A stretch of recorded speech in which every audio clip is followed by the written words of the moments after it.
안녕하십니까. 12월 3주 부동산 이슈픽입니다. 정부가 집값 급등과 갭 투자 확산을 막기 위해 고강도 규제를 잇따라 내놨지만 서울 아파트 매매값 상승세는 오히려 더 커졌습니다. 강남 3구와 한강벨트 등 이른바 인기 지역이 상승을 주도하면서 직전 실거래가가 사실상 호가의 하한선으로 굳어지는 모습입니다. 규제에도 매수 심리가 좀처럼 꺾이지 않고 있다는 분석입니다. 한국부동산원에 따르면 지난주 서울 아파트 매매값은 0.18% 올라 전주보다 상승폭이 더 확대됐습니다. 강남권은 0.23%, 강북권도 0.13% 오르면서 서울 전역에서 상승 흐름이 이어졌습니다. 용산과 성동, 마포 등 한강 인접 지역과 강남 서초 송파의 학군지와 재건축 추진단지를 중심으로 상승 거래가 집중됐습니다. 매수 심리도 여전히 강합니다. 서울 아파트 매매 수급 지수는 102.9로 2주 연속 매수 우위 흐름을 이어가고 있습니다. 이런 가운데 일부 단지는 호가도 함께 오르고 있습니다. 마포의 한 대단지 아파트는 최근 신고가를 경신한 뒤 실거래가가 곧바로 다음 호가의 기준점이 되는 모습입니다. 이딴 규제가 거래만 위축시킬 뿐 자금 여력이 있는 수요를 막지 못하면서 집값 안정 효과는 제한적이라는 지적이 나옵니다. 그런가 하면 경기도 주요 지역에서 아파트 실거래가가 잇따라 15억 원을 돌파하고 있습니다.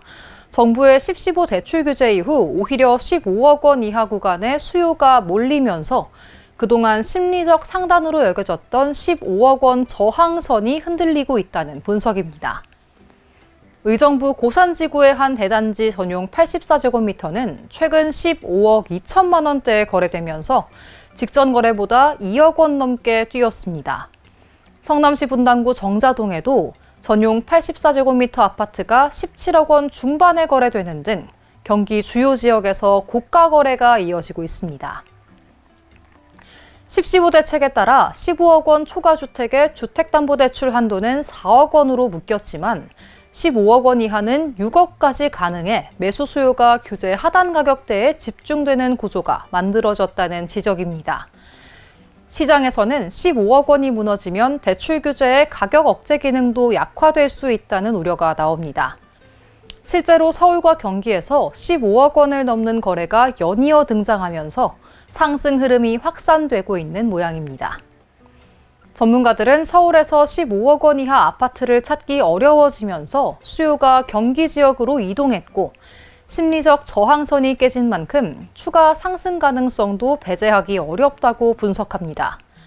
대출 규제가 가격 상단을 막기보다는 오히려 상승 구간을 밀어 올리는 구조로 작용하고 있다는 점에서 정책 설계의 한계가 드러나고 있습니다. 올해 전세 보증금을 돌려받지 못해 세입자가 신청한 임차권 등기 명령 건수가 큰 폭으로 줄었습니다. 대규모 빌라 전세 사기 사태 이후 전세를 피하고 월세를 선택하는 흐름이 뚜렷해진 결과로 풀이됩니다. 법원 등기정보광장에 따르면 올해 1월부터 11월까지 아파트와 오피스텔 등 집합 건물의 임차권 등기 명령 신청 건수는 2만 5천여 건으로 전년보다 40% 이상 감소했습니다. 감소폭은 수도권에서 특히 컸습니다. 서울은 신청 건수가 절반 이상으로 줄었고 경기와 인천도 각각 40% 안팎으로 감소했습니다. 임차권 등기 명령은 계약이 끝났는데도 보증금을 돌려받지 못했을 때 세입자의 권리를 보호하는 제도입니다. 전문가들은 임차권 등기 명령 감소의 주된 배경으로 전세의 월세화를 꼽고 있습니다. 대출 규제 이후 전세 물량 자체가 줄었고 세입자들도 보증금 위험을 피하기 위해 월세를 선택하는 경우가 늘고 있다는 겁니다.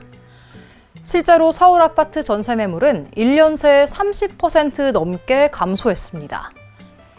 전세 사기를 겪은 임차인들의 학습 효과와 전세 가격 상승에 따른 역전세난 완화도 신청 감소에 영향을 미친 것으로 분석됩니다. 다만 광주와 전남, 제주 등 일부 지방에서는 임차권 등기 명령 신청이 오히려 늘었습니다. 매매 가격이 전셋값보다 낮아지는 지역에서는 집주인의 보증금 반환 여력이 떨어지고 있다는 우려도 함께 나오고 있습니다. 전세 피해 지표가 줄었다고 안심하기보다 임대차 시장이 안전한 전세에서 비싼 월세로 이동하고 있다는 구조적 변화에 더 주목할 필요가 있겠습니다. 지금까지 부동산 이슈픽이었습니다. 고맙습니다.